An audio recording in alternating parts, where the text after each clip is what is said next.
लक्ष्मण जी नहीं सोए 14 साल। बहुत सी सुंदर कथा। रामचंद्र जी को जब उनके पिता दशरथ जी राजपाट सौंपने वाले थे, तभी उनकी दूसरी पत्नी कैकेयी को उनकी दासी मंथरा ने खूब भड़काया।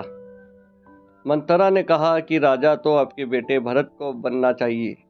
इसके बाद कैकेयी ने राजा दशरथ से 2 वर मांगे। पहला, भरत को गद्दी मिलनी चाहिए और दूसरा, राम को 14 वर्ष तक वन में रहना होगा। राजा दशरथ को अपनी पत्नी के वर पूरे करने पड़े। जब रामचंद्र जी वनवास के लिए अयोध्या से निकले, तब लक्ष्मण जी ने भी उनके साथ जाने की इच्छा जाहिर की।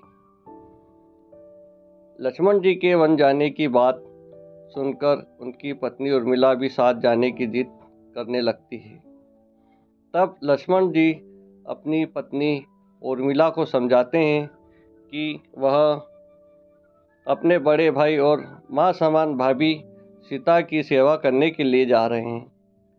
अगर तुम वनवास में साथ चलोगी तो मैं ठीक तरह से सेवा नहीं कर पाऊंगा।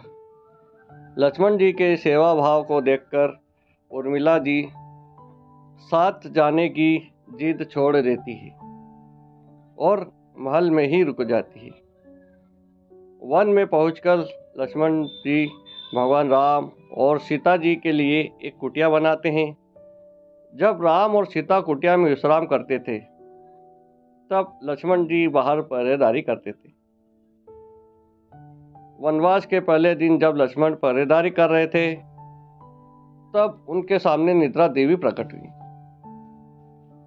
लक्ष्मण जी ने निद्रा देवी से वरदान मांगा कि वह 14 साल तक निद्रा मुक्त रहना चाहते हैं। निद्रा ने कहा कि तुम्हारे हिस्से की नींद किसी और को लेनी होगी।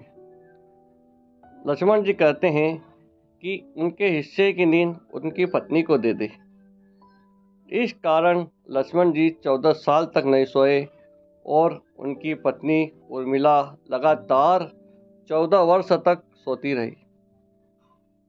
14 वर्ष बाद जब भगवान राम और माता सीता के साथ जब लक्ष्मण जी अयोध्या वापस आए, तब नींद की अवस्था में रामचंद्र जी के राज तिलक समारोह में उर्मिला भी उपस्थित थी। यह देख लक्ष्मण जी को हंसी आती है। जब लक्ष्मण जी से हंसी की वजह पूछी गई, तो उन्होंने निद्रा देवी के वरदान के बारे में सब कुछ बताया। लक्ष्मण जी ने कहा कि जब मैं उबासी लूँगा, तब उर्मिला की नींद खुलेगी। लक्ष्मण जी की इस बात को सुनकर सभा में मौजूद सभी हंस पड़े। सभी को हंसते देख उर्मिला लज्जावश समारोह से उठकर बाहर चली जाती है।